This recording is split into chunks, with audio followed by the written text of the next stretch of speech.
Olá, tudo bem? Pastor Wesley aqui. Obrigado por andar na palavra junto comigo. Estamos dando uma olhada no livro de Neemias para aprender como nós podemos reconstruir as nossas vidas, as nossas famílias, como nós possamos reedificar os nossos lares depois de um derrota, depois de um problema, depois de enfrentar muitos obstáculos. Como é que Deus vai trabalhar? Quem Ele vai usar? Qual é a receita bíblica para nos ter sucesso reconstruindo o que foi destruído? Estamos em Neemias e vamos ler Neemias 2, versículo 1 a 5, e vamos falar hoje a próxima coisa, próximo passo das características que Deus procura numa pessoa que vai fazer a diferença. Neemias 2, versículo 1, a Bíblia diz: sucedeu, pois, no mês de Nisá, no ano de 20º do rei Artaxerxes, que estava posto vinho diante dele, e eu peguei o vinho e o dei ao rei, porém eu nunca estivera triste diante dele. E o rei me disse: por que está triste o teu rosto? Pois não estás doente? Não é isto senão tristeza de coração. Então temi sobremaneira. E disse ao rei: vive o rei para sempre. Como não estaria triste o meu rosto, estando a cidade, o lugar dos sepulcros de meus pais, assolada e tendo sido consumidas as suas portas a fogo? E o rei me disse: que me pedes agora? Então orei ao Deus dos seus e disse ao rei: se é do agrado do rei e se o teu servo é aceito em tua presença, peço-te que me envies a ajudar a cidade dos sepulcros de meus pais, para que eu a reedifique. Quando Deus quer fazer uma obra de renovação e restauração, vimos a última vez que Ele procura uma pessoa que vai assumir a responsabilidade. Agora vemos que Deus procura, Ele busca uma pessoa que tem coragem. Neemias estava sendo copeiro de rei, ele estava num lugar meio perigoso, porque sem motivo o rei teria direito de dizer: eu não gosto dele, eu não gosto como ele está olhando para mim, eu não gosto da atitude, da postura dele hoje, manda ele embora, ou até mata ele. Então, para ele ficar triste diante do rei, era uma coisa perigosa.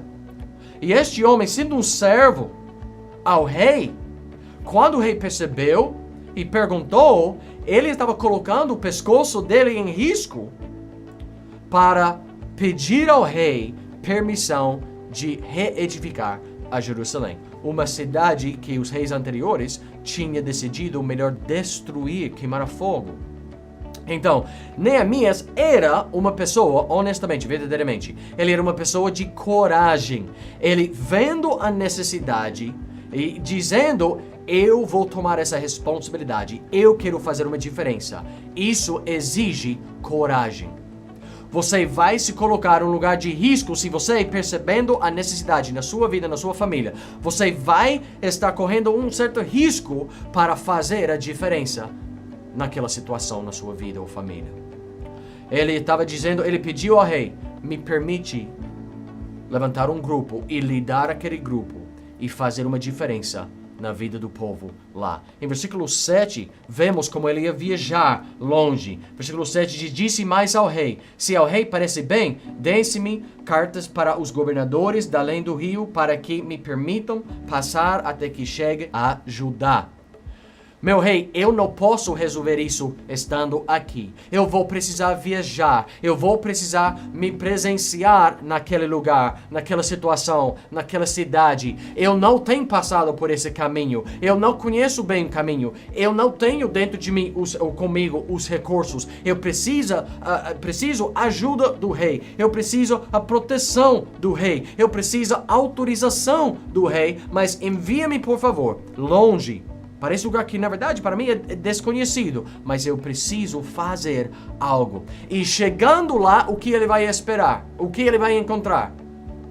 Duvidores, fofoqueiros, murmuradores, inimigos e adversários. Versículo 10 desse capítulo diz: o que ouvindo Sambalate, o Horonita, e Tobias, o servo amonita, lhes desagradou extremamente que alguém viesse a procurar o bem dos filhos de Israel. Neemias tinha decidido: eu vou me colocar em risco, eu vou fazer tudo possível para ajudar o meu povo.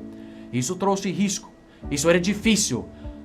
Ele ia precisar de coragem para enfrentar os adversários. Houve pessoas que, ouvindo o que Neemias estava ali para fazer, dizia: eu não gosto disso não. Nós vamos lutar contra aquilo. Nós vamos impedir ele em qualquer maneira possível. E houve pessoas que dizem: nós estamos em contra essa obra que fulano quer fazer, mesmo que foi obra de Deus. E quando você se decide, eu vou trabalhar para reconstruir a minha vida, para reconstruir a minha família, há pessoas ao seu redor que vai rejeitar, que isso vai desagradar a eles extremamente também. E você precisa de coragem para enfrentar as dificuldades, para avançar, para seguir e continuar para frente. Não desiste, meu amigo. Confia no Senhor que te chamou. Confia no Senhor que te prometeu que Ele estará contigo até o fim do tempo. Tenha coragem enquanto você procura reconstruir o que foi destruído. Muito obrigado pelo tempo. Deus os abençoe.